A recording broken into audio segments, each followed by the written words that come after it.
Hey gang. Well, as I promised, I was going to have you guys a little story today, and it's a little late getting it done, but well, the internet's been screwing up the house again. So I thought, you know what, record my courtroom day story, my day in court story, and then get to the library and upload it and get it done a little bit quicker. So here's pretty much what happened.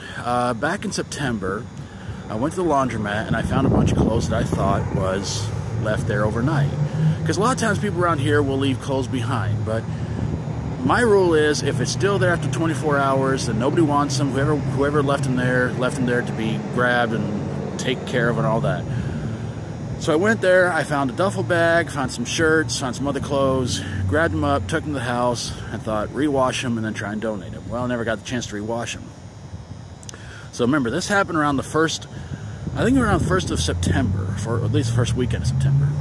2 weeks later, an officer comes to the house and tells me that the guy caught me on camera, grabbing the bag and all this other stuff, and he claims there was $200 in the duffel bag, which I try to tell the cops and everybody that's BS because there was no money in the duffel bag. Because quite honestly, one of the signs at the laundromat says, not responsible for your clothes being damaged, stolen, or anything like that. So I guess the guy thought, well, I can't get him for taking my clothes because it's a stupid thing to press charges against a guy for. So I'm gonna claim there's $200 in there. So yeah. So the officer said, well, if you gather up what clothes you can find the duffel bag, which you couldn't find the duffel bag at the time.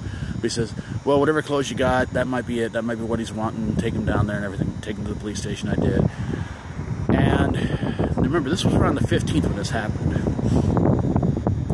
On the 20th of last month, that same officer who came to the house and told me all this gives me back the clothes, says the guy is wanting to see me in court on the 15th of this month, which was a few days ago, of course. He gave me back the clothes and said, you know, and basically all he said was you shouldn't have taken his clothes. And I'm like, so that's what he's really mad about. The week before the court date, I went to the police station and talked to him and said, you know, hey, I found the duffel bag, found the shirts, the neon shirts. That's what he was in a big rough about, or a big huff about. I said, I found the bag, found the neon shirts. Could I bring them down here? Maybe, you know, things will, you know, maybe things will smooth over. And the guy I talked to said, well, you still have to go to court. I went, oh, great. He says, who's your judge? And I said, Judge Mueller. He says, oh, well, you'll be all right. I'm like, what? He says, he'll work with you. You'll be fine. I'm like, okay. He says, bring stuff here in a couple of days and everything like that and all that. And I'm like, okay, cool. So a couple of days later, I bring the bag down there, bring the shirts down there, everything like that. Talked to another officer, and he told me he won't be serving any jail time or anything like that. He said everything will be fine, everything will be okay. I said, all right, cool deal. So I got up on Thursday at 6:30 in the morning. My court date, I wasn't supposed to be here at the courthouse till 9:30. I couldn't go back to sleep. I tried. Didn't do any good. So I'm like, screw it. I might as well get up, get everything ready to go, everything like that. I left the house about 20 till 9. Got here by 9 o'clock. Went up the steps, sat outside the courtroom for a little while. One of the guys inside said, you guys come on in, because it was like me and some other dude and everything like that. I was like, okay, cool.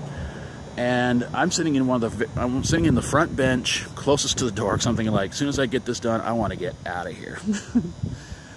And I'll tell you, gang, in all honesty, I saw two guys way off over that way in prison stripe suits with their wrists handcuffed, their ankles cuffed, everything like that. And all that's going through my mind is, what in the name of God did they do? It had to have been something horrible.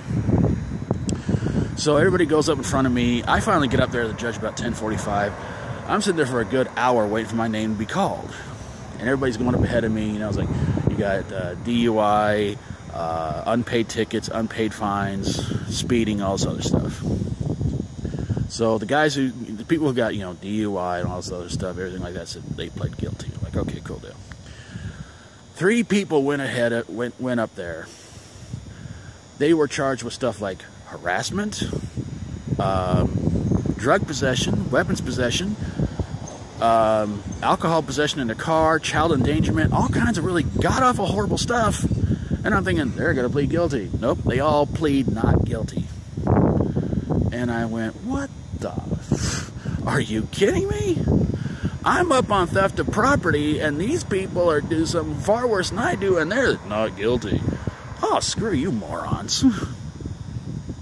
So the two guys that were in the chains and everything like that, they go up there, and I'm almost sweating bullets just thinking to myself, what in the name of God they do? Basically, it was nothing major. One got like DWI, and I went, why is he in chains then? Another guy had unpaid fines, and I went, so is this stuff really necessary? Do you need to cuff their ankles and their wrists for this? It's like, that doesn't make any friggin' sense.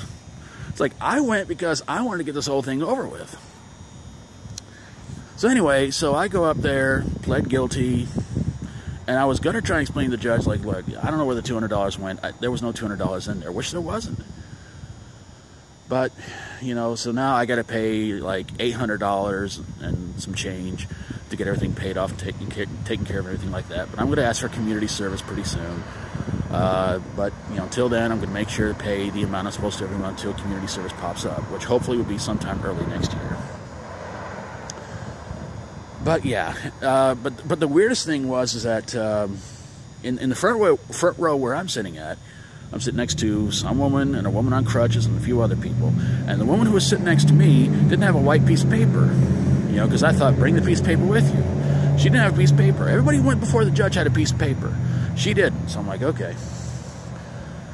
And judge calls her name, apparently. She goes up there, and she's the one for child endangerment, drug possession, all this other stuff. And I'm like, and she pleads not guilty. And I'm going, oh my God, this is screwed up. This is messed up. So yeah, so like I said, I'm going to try and get everything paid for, taken care of, and hopefully get community service very, very soon. And if I do get it and I get what I'm hoping for, hopefully I'll be able to do some stories with those guys and maybe get some footage of some really cool stuff happening. Because if I get a chance to do community service during spring cleanup, oh man, that's going to be awesome. So I'm going to get to the library, get this bad boy uploaded. Hope you guys enjoyed the video. And hope you guys enjoyed this little catch-up over the last few months about what's been going on, the crazy stuff happening in my life. So take care of yourselves. Thanks for watching, everybody. God bless you all. And if you like my videos, please feel free to subscribe. And if you've ever had a crazy day in court, I'd love to hear from you guys in the comments below. So I'm going to get up there. So take care of yourselves. Be good. Try to be good to others.